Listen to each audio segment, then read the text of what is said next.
Special po. Ayaw ko niya. Hala! Ano? Patay kayo lahat. Sa taas kayo tayo. Sumunod kaya tayo.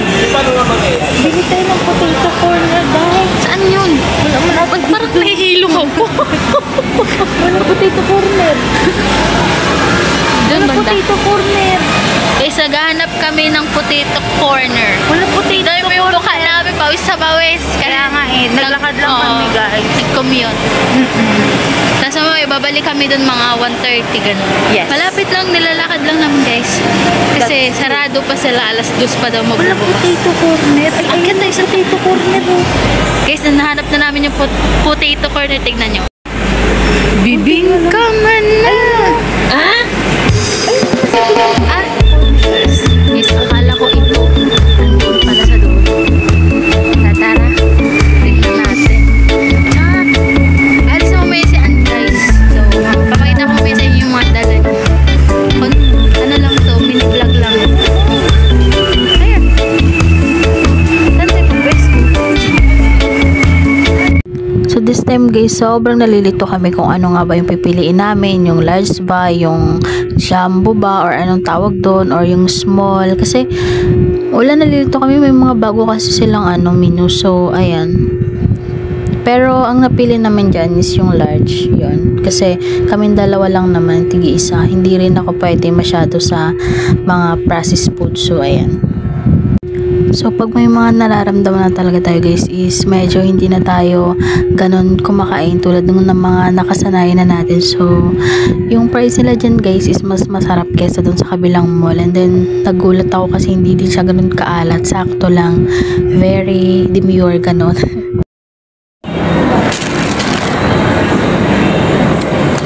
Ayun yung may nakaaway. Tapos, binagsak siya.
Para maniwala sila na nag-injection.